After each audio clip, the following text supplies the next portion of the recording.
prima donnas. No, I mean, I'm agreeing and then. Go ahead. And just in case we're not editing this, first off by saying spelling your first and last name, how we should title you. Brett Ligon, Montgomery County District Attorney, BRETT-LIGON.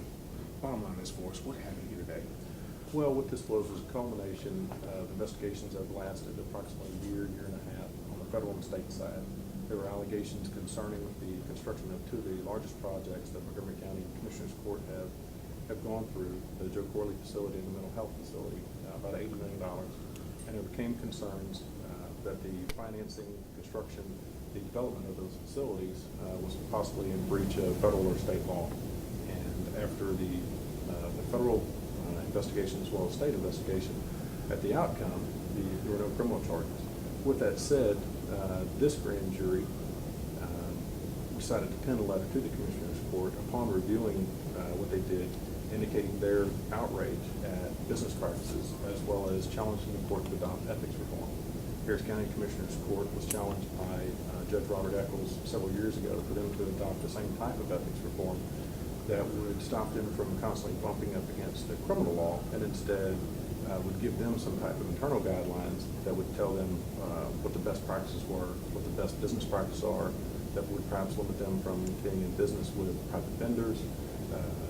Ethics reform is something that most communities have urged local elected leaders to adopt, and I think after you saw the hearing today, that this court will take up that challenge. Thank you. And let me ask you this, moving forward, is this investigation still ongoing in any capacity at all? No, the investigation's over with. Between the amount of documents, the amount of agencies from the FBI, the Texas Rangers, and the dozens or so witnesses, and literally thousands upon thousands, tens upon thousands of documents, there is nothing else to investigate. So it's over. Gotcha. Thank you so much. Thank you. Very good. Okay, what do you think about the letter today from the grand jury of the commissioners? Well, I think that the grand jury as a whole, when they went through this process, they uncovered a lot of information, and while it may not have been criminal in nature, I think it raised a hair on the back of their necks to the point where they felt like they wanted at least the court to understand that we as a court could do a better job of being more transparent and make certain that ethical guidelines are being followed. And one of the things they brought up was some of the things that had gone around as far as the contracts not really gone through properly, and the things that worked around instead of going through the proper channels. Absolutely. I mean, it's incumbent upon us as a court, or we as a court, to make certain that when any contract that the county is going to enter into, that it has been reviewed by the county attorney's office. And during this investigation, it has come to light that many of the agreements regarding the Corley facility and the mental health facility, neither one, there were numerous contracts that did not go through that process. Now you were, kind of give me a rundown. You hadn't started Commissioners Court when all this was going on. You came in afterwards. Yes, sir. I got sworn in January 1st of this year, so just about 3 months ago.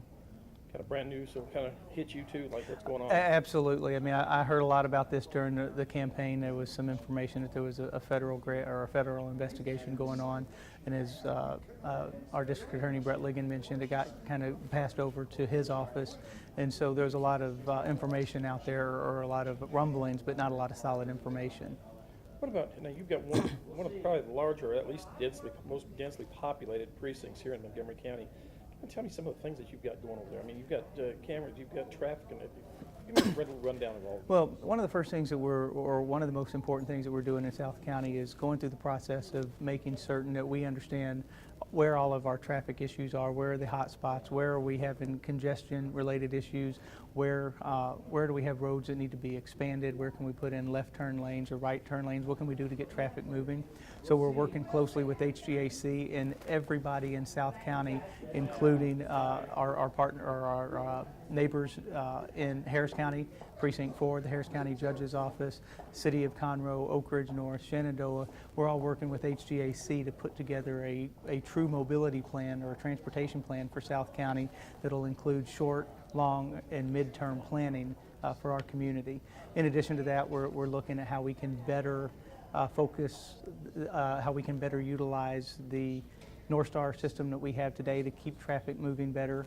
We've hired a new gentleman to head up that operation, Charles Cobb. He's already been working on the Rayford Road side and making certain we can try to clear more cars. We're clearing about 30 more cars per cycle right now than we were when we took over, and we're going to take this practice and put it throughout the community.